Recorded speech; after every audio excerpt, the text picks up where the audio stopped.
ਵਾਹਿਗੁਰੂ ਜੀ ਕਾ ਖਾਲਸਾ ਵਾਹਿਗੁਰੂ ਜੀ ਕੀ ਫਤਿਹ। US ਵਿੱਚ spectrum RCN ਸ਼ਾਵਾ cable networks ਅਤੇ ਕੈਨੇਡਾ ਵਿੱਚ ਬੈਲ 5 ਕੇਬਲ ਨੈਟਵਰਕ ਰਾਹੀਂ ਅਤੇ ਵਰਲਡ ਵਾਈਡ ਗਲੋਬਲ CPN ਜਾਦੂ TV roku ਅਤੇ TV84 ਆਨਲਾਈਨ ਸਟ੍ਰੀਮਿੰਗ ਰਾਹੀਂ ਜਾਂ ਫਿਰ ਫੇਸਬੁੱਕ ਰਾਹੀਂ ਜੋ ਇਹ ਸ਼ੋਅ ਦੇਖ ਰਹੇ ਨੇ ਉਹਨਾਂ ਸਾਰੇ ਦਰਸ਼ਕਾਂ ਦਾ ਮੈਂ ਅਮਰਵੀਰ ਸਿੰਘ ਅੱਜ ਦੇ ਪ੍ਰੋਗਰਾਮ 'ਚ ਸਵਾਗਤ ਕਰਦਾ। ਵਿਊਅਰਸ, ਪੰਜਾਬ ਵਿਧਾਨ ਸਭਾ ਚੋਣਾਂ ਦੇ ਮਾਹੌਲ ਵਿੱਚ ਅਕਾਲੀ ਅਤੇ ਕਾਂਗਰਸੀ ਲੀਡਰਾਂ ਵੱਲੋਂ ਆਮ ਆਦਮੀ ਪਾਰਟੀ ਨੂੰ ਖਾਲਿਸਤਾਨੀਆਂ ਨਾਲ ਜੋੜ ਕੇ ਅੱਤਵਾਦ ਨੂੰ ਹੱਲਾਸ਼ੇਰੀ ਦੇਣ ਦੇ ਦਾਅਵੇ ਕੀਤੇ ਜਾ ਰਹੇ ਹਨ ਅਤੇ ਇਸ ਸੰਬੰਧੀ ਵੱਖ-ਵੱਖ ਪਹਿਲੂਆਂ ਤੋਂ ਬਿਆਨਬਾਜ਼ੀ ਕੀਤੀ ਜਾ ਰਹੀ ਹੈ। ਬੀਤੇ ਦਿਨੀ ਬਠਿੰਡਾ ਦੇ ਮੌੜ ਮੰਡੀ ਵਿਖੇ ਕਾਂਗਰਸੀ ਉਮੀਦਵਾਰ ਤੇ ਹੋਏ ਹਮਲੇ ਨੂੰ ਜਿੱਥੇ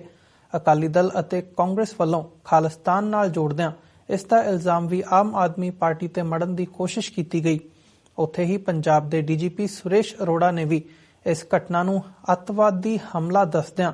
ਅਸਿੱਧੇ ਢੰਗ ਨਾਲ ਇਸ ਲਈ ਖਾਲਿਸਤਾਨੀਆਂ ਨੂੰ ਜ਼ਿੰਮੇਵਾਰ ਠਹਿਰਾਉਣ ਵੱਲ ਇਸ਼ਾਰਾ ਕੀਤਾ। ਚੋਣਾਂ ਦੌਰਾਨ ਆਮ ਆਦਮੀ ਪਾਰਟੀ ਨੂੰ ਖਾਲਿਸਤਾਨੀਆਂ ਨਾਲ ਜੋੜਨਾ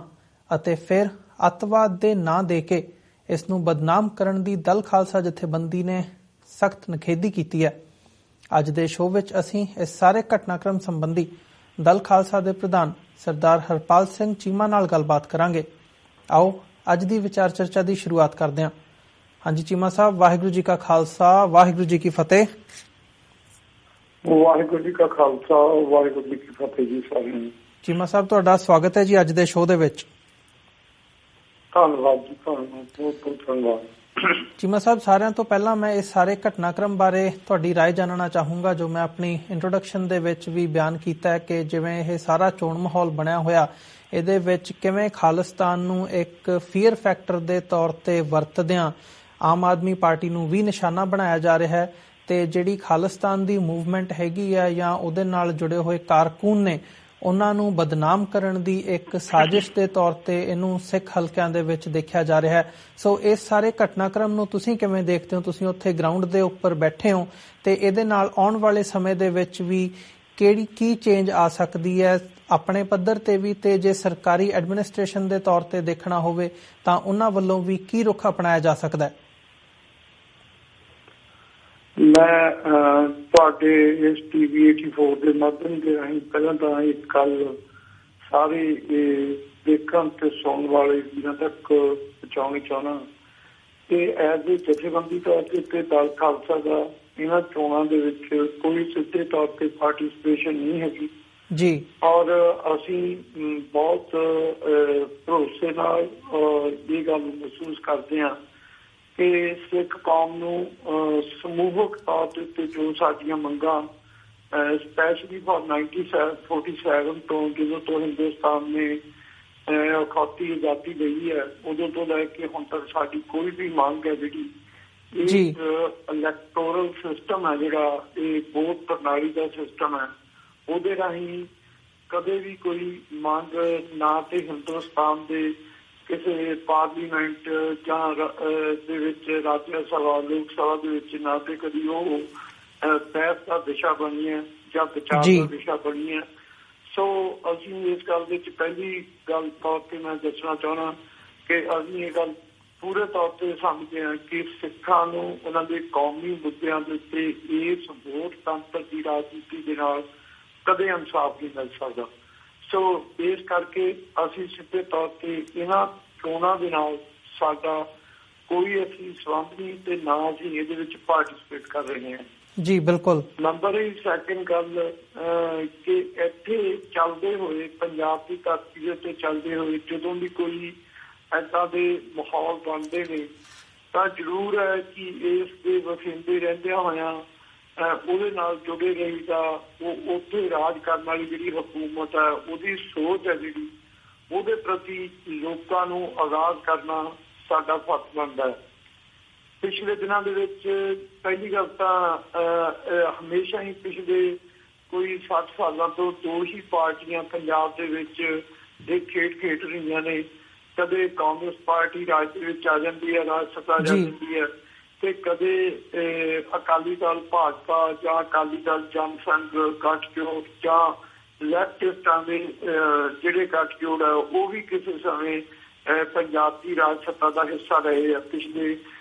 60-65 ਸਾਲਾਂ ਦੇ ਵਿੱਚ ਜੀ। ਐਤਕੀ ਪਹਿਲੀ ਵਾਰ ਹੋਇਆ ਕਿ ਪੰਜਾਬ ਦੀਆਂ ਵਿਧਾਨ ਸਭਾ ਚੋਣਾਂ ਦੇ ਲਈ ਇੱਕ ਤੀਜੀ ਪਾਰਟੀ ਹੈ ਉਹ ਜਿਹੜੀ ਹੈ ਉਹ ਮੈਦਾਨ ਦੇ ਵਿੱਚ ਹੈ ਤੇ ਉਹ ਇਹ ਦਾਅਵਾ ਕਰ ਰਹੀ ਹੈ ਕਿ ਅਸੀਂ ਪੰਜਾਬ ਦੀ ਰਾਜ ਸੱਤਾ ਦੇ ਉੱਤੇ ਹੁਕੂਮਤ ਕਰਨ ਦੇ ਲਈ ਤੇ ਪੰਜਾਬ ਦੇ ਲੋਕਾਂ ਨੂੰ ਗਵਰਨੈਂਸ ਦੇਣ ਦੇ ਲਈ ਜਾ ਰਹੇ ਹਾਂ ਜੀ। ਸਭ ਤੋਂ ਪਹਿਲਾਂ ਜਿਸ ਤਰੀਕੇ ਦੇ ਨਾਲ ਪੰਜਾਬ ਦੀ ਹਰੇਕ ਪਾਰਟੀ ਜਿਹੜੀ ਐਸਟੈਬਲਿਸ਼ ਪਾਰਟੀ ਹੈ, ਚਾਹੇ ਉਹ ਅਕਾਲੀ ਦਲ ਭਾਜਪਾ ਹੋਵੇ, ਕਾਂਗਰਸ ਹੋਵੇ, ਚਾਹੇ ਉਹ ਆਮ ਆਦਮੀ ਪਾਰਟੀ ਦੇ ਨਾਲ ਜਿਹੜੇ ਜਿੱਤੇ ਹੋਏ ਕੈਂਡੀਡੇਟ ਜਿਹੜੇ ਹੁਣ ਉਹਨਾਂ ਤੋਂ ਸਸਪੈਂਡ ਹੋਏ ਨੇ ਜਾਂ ਬਾਕ ਹੋਏ ਨੇ ਜਾਂ ਉਹਨਾਂ ਦੇ ਕਿਸੇ ਨਾ ਕਿਸੇ ਤਰੀਕੇ ਨਾਲ ਕੋਈ ਗਿਲੇ ਸ਼ਿਕਵੇ ਆ, CPI, CPM ਤੇ ਪੰਜਾਬ ਦੀ ਐਡਮਿਨਿਸਟ੍ਰੇਸ਼ਨ ਜਿਹੜੀ ਕਿ ਅਕਾਲੀ ਭਾਜਪਾ ਦੇ ਨਾਲ ਜੁੜੀ ਹੋਈ ਹੈ, ਕੁਛ ਕਾਂਗਰਸ ਦੇ ਨਾਲ ਜੁੜੀ ਹੋਈ ਹੈ ਪਿਛਲੇ ਲੰਬੇ ਸਮੇਂ ਤੋਂ, ਕਿਉਂਕਿ ਉਹ ਰਾਜ ਕਰਦੇ ਆ ਰਹੇ ਆ। ਉਹਨਾਂ ਦਾ ਪੂਰਾ ਢਿੱਡ ਦਾ ਜ਼ੋਰ ਲੱਗਿਆ ਜਿਸ ਤਰੀਕੇ ਨਾਲ ਤੁਸੀਂ ਕਿਹਾ ਕਿ ਕਿਸੇ ਨਾ ਕਿਸੇ ਤਰੀਕੇ ਨਾਲ ਤੀਜੀ ਪਾਰਟੀ ਹੈ ਜੋ ਆਮ ਆਦਮੀ ਪਾਰਟੀ ਹੈ ਉਹਨੂੰ ਕਿਸੇ ਨਾ ਕਿਸੇ ਤਰੀਕੇ ਦੇ ਨਾਲ ਇਹ ਸਿੱਧ ਕੀਤਾ ਜਾਵੇ ਕਿ ਜਿਹੜੇ ਖਾਲਿਸਤਾਨ ਦੀ ਜਿਨ੍ਹਾਂ ਨੇ ਪਿਛਲੇ ਸਮੇਂ ਦੇ ਵਿੱਚ ਜੰਗ ਲੜੀ ਹੈ ਔਰ ਉਹ 89 ਦੇ ਵਿੱਚ ਇੱਕ ਪੂਰੀ ਰਾਜ ਸੱਤਾ ਦੇ ਵਿੱਚ ਰਹੇ ਆ, ਲੋਕਾਂ ਨੇ ਪੂਰਾ ਵੱਡੇ ਪੱਧਰ ਤੇ ਉਹਨਾਂ ਨੂੰ ਮੈਡਲ ਦਿੱਤਾ ਇਸ ਗੱਲ ਦੇ ਲਈ ਔਰ ਉਹਨਾਂ ਦੇ ਦਾਸਤੋਂ ਉੱਤੇ ਆ ਜਿਹੜੇ ਕੈਂਡੀਡੇਟ ਜਿੱਤ ਕੇ ਪਾਰਲੀਮੈਂਟ ਦੇ ਵਿੱਚ ਗਏ ਆ ਤੇ ਬਾਅਦ ਦੇ ਵਿੱਚ ਅੱਜ ਉਹਨਾਂ ਨੂੰ ਅੱਜ ਦੀ ਜਿਹੜੀ ਅਕਾਲੀ ਦਲ ਖਾਸ ਕਰਕੇ ਭਾਜਪਾ ਸਰਕਾਰ ਹੈ ਇਹਨਾਂ ਨੇ ਵੱਡੇ ਪੱਧਰ ਦੇ ਉੱਤੇ ਉਹਨਾਂ ਨੂੰ ਅੱਤਵਾਦੀਆਂ ਦੇ ਤੌਰ ਤੇ ਕ੍ਰਿਮੀਨਲ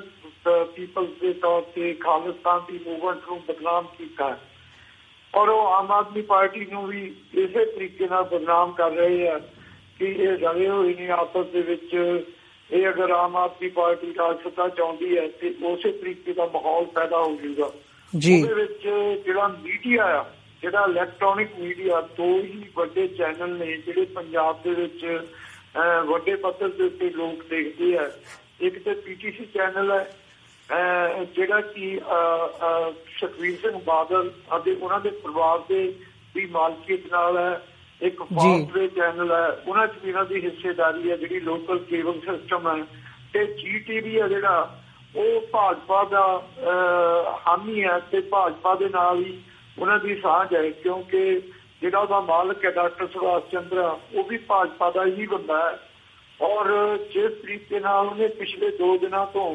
ਪੰਜਾਬ ਦੇ ਵਿੱਚ ਆਣ ਕੇ ਸਾਰੀ ਹੀ ਮਤਲਬ ਜੋ ਮੀਡੀਆ ਦੀ ਤੇ ਇੱਕ ਮਰਿਆਦਾ ਹੁੰਦੀ ਹੈ ਉਸ ਮਰਿਆਦਾ ਨੂੰ ਮੀਡੀਆ ਦੀ ਨੂੰ ਤੋੜ ਕੇ ਜੋ ਉਹਦੇ ਫਰਜ਼ ਬਣਦੇ ਆ ਸੁਸਾਇਟੀ ਮੀਡੀਆ ਦੇ ਕਿ ਅਸਲੀ ਜਿਹੜੀ ਪਿਕਚਰ ਆ ਲੋਕਾਂ ਤੱਕ ਪਹੁੰਚਾਈ ਜਾਵੇ। ਜਿਸ ਤਰੀਕੇ ਨਾਲ ਉਸਨੂੰ ਅੱਖੋਂ ਪਰੋਖੇ ਕਰਕੇ ਉਹਨੇ ਪਿਛਲੇ 2 ਦਿਨਾਂ ਦੇ ਵਿੱਚ ਹੱਥ ਬੰਨ੍ਹ ਕੇ ਲੋਕਾਂ ਨੂੰ ਇੱਕੋ ਹੀ ਬੇਨਤੀ ਕੀਤੀ ਆਣ ਕੇ ਵੀ ਇਹ ਜਿਹੜਾ ਆਮ ਆਦਮੀ ਪਾਰਟੀ ਦਾ ਸਕੀਮੋ ਹੈ, ਕੇਜਰੀਵਾਲ ਇਹ ਠੱਗ ਹੈ, ਇਹ ਚੋਰ ਹੈ, ਇਹ ਤੋਂ ਬਚਿਆ ਜਾਵੇ, ਇਹਨੇ ਠੱਗੀਆਂ ਮਾਰੀਆਂ ਨੇ, ਇਹਨੂੰ ਵੋਟ ਨਾ ਪਾਈ ਜਾਵੇ, ਹੋਰ ਕਿਸੇ ਨੂੰ ਵੀ ਮਰਜ਼ੀ ਜਿਹਨੂੰ ਮਰਜ਼ੀ ਵੋਟ ਪਾਓ। ਸੋ ਮੈਂ ਇਹ ਗੱਲ ਕਹਿਣੀ ਚਾਹੁੰਦਾ ਕਿ ਅੱਜ ਜਿਸ ਗੱਲ ਦਾ ਦਾਅਵਾ ਆਮ ਆਦਮੀ ਪਾਰਟੀ ਪੰਜਾਬ ਦੇ ਵਿੱਚ ਕਰ ਰਹੀ ਹੈ ਕਿ ਅਸੀਂ ਇੱਕ ਨਵਾਂ ਸਿਸਟਮ ਦੇਵਾਂਗੇ, ਗੁੱਡ ਗਵਰਨੈਂਸ ਦੇਵਾਂਗੇ, ਅਸੀਂ ਪੰਜਾਬ ਦੇ ਲੋਕਾਂ ਦੇ ਹੱਕਾਂ ਦੀ ਰਾਖੀ ਕਰਾਂਗੇ, ਪੰਜਾਬ ਦੇ ਵਿੱਚ ਜਿਸ ਤਰੀਕੇ ਨਾਲ ਪੰਜਾਬ ਦੀਆਂ ਜਿਹੜੀਆਂ ਮੁੱਢਲੀਆਂ ਲੋੜਾਂ ਨੇ ਪੰਜਾਬ ਦੇ ਲੋਕਾਂ ਦੀਆਂ ਰੇਤਾ, ਰੋਟੀ ਪਾਣੀ ਉਹ ਬਿਲਕੁਲ ਸਸਤੇ ਤੌਰ ਤੇ ਮੁਹੱਈਆ ਕਰਾਵਾਂਗੇ। ਉਹਦੇ ਨਾਲ ਇੱਕ ਸਿਸਟਮ ਕ੍ਰੀਏਟ ਕਰਾਂਗੇ, ਕਰਪਸ਼ਨ ਨੂੰ ਦੂਰ ਕਰਾਂਗੇ। ਇਹ ਜੋ fake encounter, fake detention, fake ਪਰਚੇ ਦਰਜ ਹੁੰਦੇ FIR ਜੋ ਬੰਦ ਹੋਣਗੀਆਂ। ਇਹ ਤੇ ਦੱਸੇਗਾ ਉਹਨਾਂ ਦਾ ਜਦੋਂ ਗਵਰਨੈਂਸ ਦੇ ਵਿੱਚ ਆਉਣਗੇ ਕਿ ਉਹ ਜਿਹੜੀ ਗੱਲ ਦੇ ਲਈ ਕਲੇਮ ਕਰਦੇ ਆ ਉਹ ਉਸ ਗੱਲ ਨੂੰ ਕਿਸ ਤਰੀਕੇ ਨਾਲ ਉਹਦੇ ਤੇ ਖੜੇ ਹੁੰਦੇ ਆ ਔਰ ਕਿਸ ਤਰੀਕੇ ਨਾਲ ਆਪਣਾ ਪੰਜਾਬ ਦੇ ਲੋਕਾਂ ਨਾਲ ਕੀਤਾ ਵਾਅਦਾ ਆ ਉਹ ਪੂਰਾ ਕਰਦੇ ਆ। ਔਰ ਅੱਜ ਇਹਨਾਂ ਸਾਰੀਆਂ ਪਾਰਟੀਆਂ ਨੂੰ ਅਕਾਲੀ,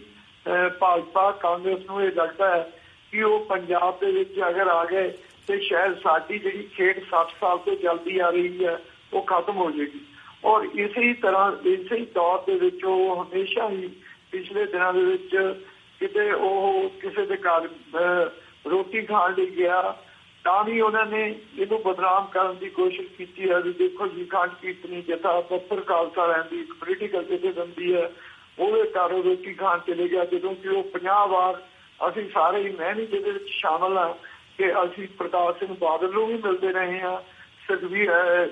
ਇਹਨਾਂ ਦੀ ਪੁਲਿਸ ਤੰਤਰ ਨੂੰ ਵੀ ਮਿਲਦੇ ਰਹੇ ਹਾਂ, ਬਾਕੀ ਬਿਸ਼ਪ ਨੂੰ ਮਿਲੇ ਹਾਂ ਪਿਛਲੇ ਦਿਨਾਂ ਦੇ ਵਿੱਚ। ਤੇ ਇਹ ਲੋਕ ਉਦੋਂ ਇਹ ਦੇਸ਼ ਭਗਤ ਹੁੰਦੇ ਨੇ ਜਦੋਂ ਅਸੀਂ ਬੈਠਦੇ ਹਾਂ ਤੇ ਕਿਸੇ ਹੋਰ ਬੰਦੇ ਨਾਲ ਅਸੀਂ ਬੈਠ ਕੇ ਕੋਈ ਪੰਜਾਬ ਦੀ ਜਾਂ ਪੰਜਾਬ ਦੀ ਪ੍ਰੋਬਲਮ ਦੀ ਜਾਂ ਆਪਣੀਆਂ ਪ੍ਰੋਬਲਮਾਂ ਦੀ ਕੋਈ ਵਿਚਾਰ ਕਰਦੇ ਹਾਂ ਤੇ ਇਹ ਉਹਨਾਂ ਨੂੰ ਸਾਰਿਆਂ ਨੂੰ ਖਾਲਿਸਤਾਨੀ ਜਾਂ ਜਿਹੜੇ ਵਿਰੋਧੀ ਦੱਸਦੇ ਆ ਜਾਂ ਕ੍ਰਿਮੀਨਲ ਪੀਪਲ ਦੇ ਤੌਰ ਤੇ ਪੇਸ਼ ਕਰਦੇ ਆ, ਜਦੋਂ ਕਿ ਇਹਨਾਂ ਦੀ ਪਾਰਟੀ ਦੇ ਵਿੱਚ ਆਪ ਇਹ ਜਸਾ ਸਿੰਘ ਬਲਟੋਆ ਚਾਵਲੇ ਵਰਗੇ ਮਹਿਤੇ ਵਰਗੇ ਜਿਨ੍ਹਾਂ ਦੇ ਵੀ ਬਹੁਤ ਜ਼ਿਆਦਾ ਕੇਸ ਦਰਜ ਨੇ ਤੇ ਅੱਜ ਵੀ ਉਹ ਏਦਾਂ ਦੀਆਂ ਕਈ ਘਟਨਾਵਾਂ ਨਾਲ ਪੰਜਾਬ ਦੇ ਵਿੱਚ ਜੁੜੇ ਹੋਏ ਨੇ। ਔਰ ਮੈਂ ਇਹ ਦਾਅਵੇ ਨਾਲ ਕਹਿ ਸਕਦਾ ਕਿ ਇਹ ਜਦੋਂ ਉਹਨਾਂ ਦੇ ਕੋਲ ਬੈਠੇ ਨੇ ਤੇ ਦੇਸ਼ ਭਗਤ ਹੈ ਜੇ ਕੋਈ ਹੋਰ। ਸੋ ਜਿਸ ਤਰੀਕੇ ਨਾਲ ਪੰਜਾਬ ਦਾ ਜਿਹੜਾ ਪੁਲਿਸ ਤੰਤਰ ਵੀ ਆ, ਪਿਛਲੀ ਜੋ ਘਟਨਾ ਤੁਸੀਂ ਦੱਸੀ ਆ ਕੱਲ੍ਹ ਦੀ ਜੋ ਇਹ ਵਾਪਰੀ ਹੈ, ਹਾਲਾਂਕਿ ਇਹਦੇ ਕੋਈ ਵੀ ਤੱਥ ਅਜੇ ਤੱਕ ਨਹੀਂ ਮਿਲੇ ਕਿ ਇਹ ਕਿਸੇ ਖਾਲਿਸਤਾਨ ਦੇ ਜਿਹੜੀ ਪ੍ਰੋ ਖਾਲਿਸਤਾਨ ਜਥੇਬੰਦੀ ਪਿਛਲੇ ਦਿਨਾਂ ਦੇ ਵਿੱਚ 20 ਸਾਲਾਂ ਚ ਸਟਰਗਲ ਕਰਦੀ ਰਹੀ ਹੈ, ਉਸ ਹਥਿਆਰਬੰਦ ਦੇ ਤੌਰ ਤੇ ਉਹਨਾਂ ਨੇ ਸਟਰਗਲ ਕੀਤੀ ਹੈ, ਕਿਤੇ ਉਹਦੇ ਨਾਲ ਉਹਦੇ ਸਬੂਤ ਮਿਲਦੇ ਹੋਣ। ਔਰ ਪੁਲਿਸ ਨੇ ਇਹ ਪੇਸ਼ ਕਰ ਦਿੱਤਾ ਕਿ ਜੇ ਖਾਲਿਸਤਾਨ ਕਮਾਂਡੋ ਫੋਰਸ ਦਾ ਕੰਮ ਹੈ। ਸੋ ਮੇਰੇ ਕਹਿਣ ਦਾ ਭਾਵ ਹੈ ਕਿ ਇਹ ਅੱਜ ਵੀ ਮਤਲਬ ਝੂਠ ਦੇ ਜੋ ਇਹਨਾਂ ਨੇ ਪਿਛਲੇ ਸਮੇਂ 'ਚ 20 ਸਾਲਾਂ ਦੇ ਵਿੱਚ ਪੁਲਿਸ ਨੇ ਇਹ ਫੇਕ ਐਨਕਾਊਂਟਰ, ਫੇਕ ਡਿਟੈਂਸ਼ਨ ਤੇ ਝੂਠੀਆਂ ਅਫਵਾਹ ਮਤਲਬ ਸਟੋਰੀਆਂ ਬਣਾਉਣ ਦੇ ਲਈ ਇਹ ਮਾਹਰ ਨੇ, ਉਸੇ ਤਰੀਕੇ ਨਾਲ ਅੱਜ ਵੀ ਲੋਕਾਂ ਦੀਆਂ ਅੱਖਾਂ ਦੇ ਵਿੱਚ ਝੂਠੀ ਸਟੋਰੀ ਬਣਾ ਕੇ ਘੱਟਾ ਪਾ ਰਹੇ ਨੇ। ਜੀ ਚੀਮਾ ਸਾਹਿਬ, ਆਉਣ ਵਾਲੇ ਸਮੇਂ ਦੇ ਵਿੱਚ ਤੁਸੀਂ ਇਹਦਾ ਕੀ ਪ੍ਰਭਾਵ ਦੇਖਦੇ ਹੋ? ਕਿਉਂਕਿ ਜਦੋਂ ਅਸੀਂ ਪਿਛਲੇ ਸਮੇਂ ਦੇ ਵਿੱਚ ਦੇਖਦੇ ਹਾਂ, ਪਹਿਲਾਂ ਅਸੀਂ ਨਵੰਬਰ 1984 ਦੀ ਗੱਲ ਕਰਦੇ ਹਾਂ ਤੇ ਉਸ ਤੋਂ ਬਾਅਦ ਦਾ ਜਿਹੜਾ ਕਤਲੇਆਮ ਦਾ ਦੌਰ ਸੀਗਾ ਪੰਜਾਬ ਦੇ ਵਿੱਚ, ਉਹਨੂੰ ਦੇਖਦੇ ਹਾਂ ਤਾਂ ਅੱਜ ਜਦੋਂ ਇਹ ਦੁਬਾਰਾ ਮਾਹੌਲ ਬਣਾਇਆ ਜਾ ਰਿਹਾ ਖਾਸ ਕਰਕੇ ਚੋਣਾਂ ਦੇ ਹਵਾਲੇ ਨਾਲ, ਤਾਂ ਕੀ ਇਹ ਸੰਭਵ ਹੈਗਾ ਵੀ ਆਉਣ ਵਾਲੀ ਜਿਹੜੀ ਸਰਕਾਰ ਹੈਗੀ ਹੈ ਉਹ ਇਸ ਮੁੱਦੇ ਨੂੰ ਲੈ ਕੇ ਇਹਨਾਂ ਗੱਲਾਂ ਦੇ ਉੱਪਰ ਜਿਹੜੀ ਦੁਬਾਰਾ ਕੋਈ ਕਤਲੇਆਮ ਦੀ ਨਸਲਕੁਸ਼ੀ ਦੀ ਜਿਹੜੀ ਰਾਜਨੀਤੀ ਹੈ ਉਹਨੂੰ ਅੰਜਾਮ ਦਿੱਤਾ ਜਾ ਸਕਦਾ ਹੈ, ਜਾਂ ਸਿੱਖ ਕੌਮ ਦੇ ਵਿੱਚ ਜਿੱਥੇ ਅੱਜ ਕਿਤੇ ਨਾ ਕਿਤੇ ਜਿਹੜੀ ਜਾਗਰੂਕਤਾ ਦੀ ਲਹਿਰ ਹੈਗੀ ਹੈ ਉਹ ਵੀ ਦੇਖਣ ਨੂੰ ਮਿਲ ਰਹੀ ਹੈ, ਉਹਨੂੰ ਕੁਚਲਣ ਦੇ ਲਈ ਕੋਈ ਏਦਾਂ ਦੀ ਕੋਈ ਹੋਰ ਪਲੈਨਿੰਗ ਦਾ ਜਿਹੜਾ ਹੈਗਾ ਉਹ ਮੁੱਢ ਵੱਜ ਸਕਦਾ ਇੱਥੋਂ? ਮੈਂ ਇਹ ਗੱਲ ਕਹਿਣਾ ਕਿ ਪਿੱਛੇ ਜਿਹੜਾ ਬਰਗਾੜੀ ਕਾਂਡ ਹੋਇਆ ਸੀਗਾ, ਬਾਈਬਲ ਕਲਾਂ ਕਾਂਡ ਦੇ ਵਿੱਚ ਦੋ ਨੌਜਵਾਨ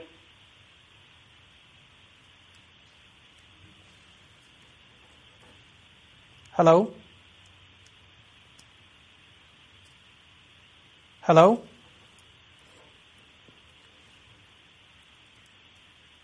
ਵੀਅਰਸ, ਮੈਨੂੰ ਲੱਗਦਾ ਜਿਹੜਾ ਸਾਡੀ ਫੋਨ ਲਾਈਨ ਹੈ ਉਹ ਡਿਸਕਨੈਕਟ ਹੋ ਚੁੱਕੀ ਹੈ। ਅਸੀਂ ਬ੍ਰੇਕ ਤੋਂ ਬਾਅਦ ਚੀਮਾ ਸਾਹਿਬ ਨਾਲ ਦੁਬਾਰਾ ਜਿਹੜੀ ਅੱਜ ਦੀ ਵਿਚਾਰ ਚਰਚਾ ਹੈਗੀ ਹੈ ਉਹ ਕੰਟੀਨਿਊ ਕਰਾਂਗੇ।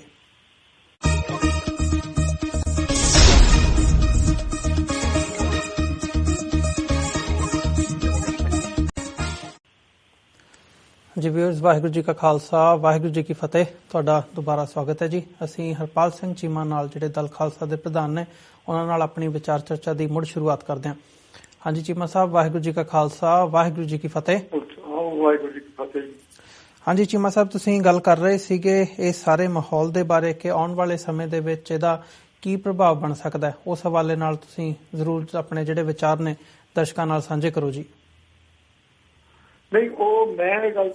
ਦਰਸ਼ਕਾਂ ਨਾਲ ਸਾਂਝੀ ਕਰ ਰਿਹਾ ਸੀਗਾ ਕਿ ਪਿਛਲੇ ਸਮੇਂ ਦੇ ਵਿੱਚ ਮੈਨੂੰ ਏਦਾਂ ਲੱਗਦਾ ਕਿ ਜਿਹੜੀਆਂ ਬਰਗਾੜੀ ਕਾਂਡ ਤੇ ਹੋਰ ਗੁਰੂ ਗ੍ਰੰਥ ਸਾਹਿਬ ਦੀਆਂ ਬੇਅਦਬੀ ਦੀਆਂ ਘਟਨਾਵਾਂ ਵਾਪਰੀਆਂ ਨੇ, ਉਹਦੇ ਪਿੱਛੇ ਇਸ ਸਰਕਾਰੀ ਤੰਤਰ ਦਾ ਹੱਥ ਹੈ। ਔਰ ਅੱਜ ਵੀ ਉਸੇ ਹੀ ਨੀਤੀ ਦੇ ਥੱਲੇ ਇਹ ਪੰਜਾਬ ਦੇ ਵਿੱਚ ਪੰਜਾਬ ਦੇ ਲੋਕਾਂ ਨੂੰ ਇਸ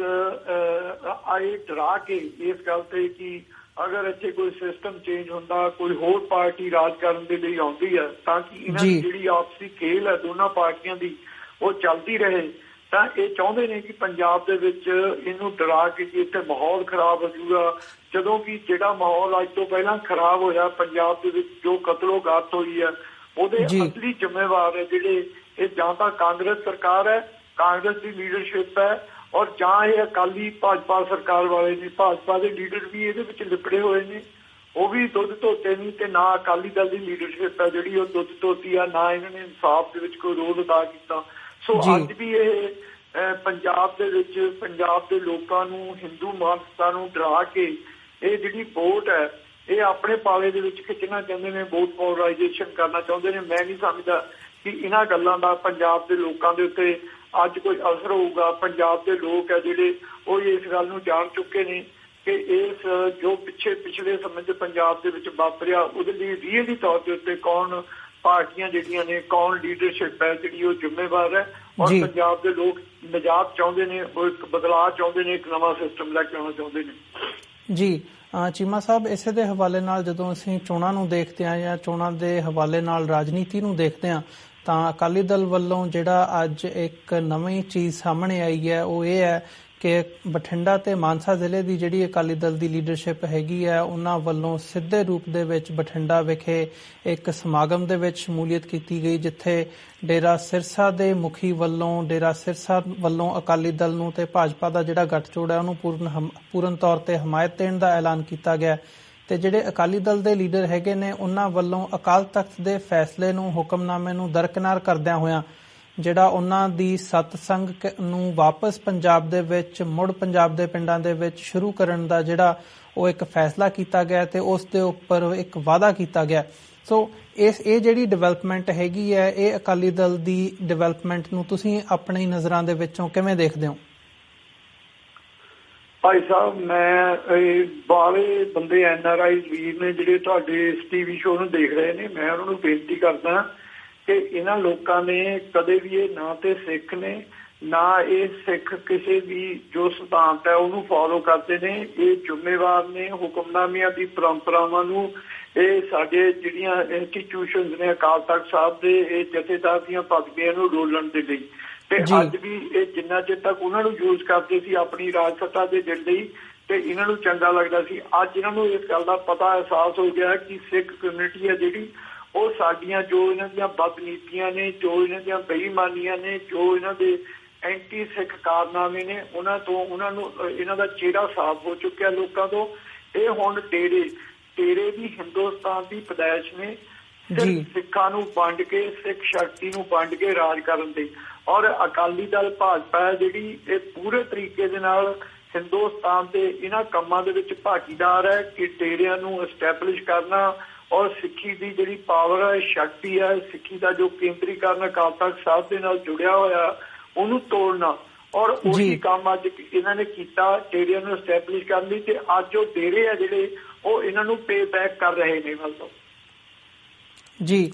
ਇਹਦੇ ਨਾਲ ਚੋਣਾਂ ਤੇ ਕੀ ਅਸਰ ਪੈ ਸਕਦਾ ਹੈ ਜਾਂ ਜਿਹੜੀ ਪੰਜਾਬ ਦੀ ਸਿਆਸਤ ਹੈਗੀ ਹੈ ਖਾਸ ਤੌਰ ਤੇ ਚੀਮਾ ਸਾਹਿਬ ਜਿਹੜੀ ਸਿੱਖਾਂ ਦੀ ਸਿਆਸਤ ਹੈਗੀ ਹੈ ਉਹਦੇ ਵਿੱਚ ਇਹ ਜਿਹੜਾ ਕਦਮ ਹੈ ਇਹਨੂੰ ਬੜੀ ਹੀ ਇੱਕ ਜਿਵੇਂ ਕਹਿ ਲਓ ਕਿ ਹੀਣ ਭਾਵਨਾ ਦੇ ਨਾਲ ਦੇਖਿਆ ਜਾ ਰਿਹਾ ਹੈ ਕਿ ਸਿੱਖਾਂ ਦੇ ਵਿੱਚ ਪਹਿਲਾਂ ਨਹੀਂ ਜਾਪਦਾ ਕਿ ਸਿੱਧੇ ਤੌਰ ਦੇ ਉੱਪਰ ਅਕਾਲੀ ਦਲ ਵੱਲੋਂ ਕੋਈ ਜਿਹੜਾ ਏਦਾਂ ਦਾ ਸਟੈਂਡ ਆ ਉਹ ਲਿਆ ਗਿਆ ਹੋਵੇ, ਤੇ ਅੱਜ ਜਦੋਂ ਇਹ ਲਿਆ ਗਿਆ ਕਿਤੇ ਨਾ ਕਿਤੇ ਇਹ ਵੀ ਨਜ਼ਰ ਆਉਂਦਾ ਕਿ ਅਕਾਲੀ ਦਲ ਨੂੰ ਆਪਣੀ ਹਾਰ ਦਿਖ ਰਹੀ ਹੈ ਤੇ ਆਪਣੀਆਂ ਵੋਟਾਂ ਵਧਾਉਣ ਦੇ ਲਈ ਉਹ ਕਿਸੇ ਹੱਦ ਤੱਕ ਵੀ ਜਾ ਸਕਦੇ ਨੇ ਤੇ ਉਹਦੇ ਵਿੱਚੋਂ ਇਹ ਇੱਕ ਮੂਵ ਨਿਕਲਿਆ। ਸੋ ਜਿਹੜੀ ਸਿੱਖ ਪੋਲਿਟਿਕਸ ਹੈਗੀ ਹੈ ਉਹਦੇ ਤੇ ਇਸ ਸਭ ਦਾ ਕੀ ਅਸਰ ਹੋ ਸਕਦਾ ਹੈ?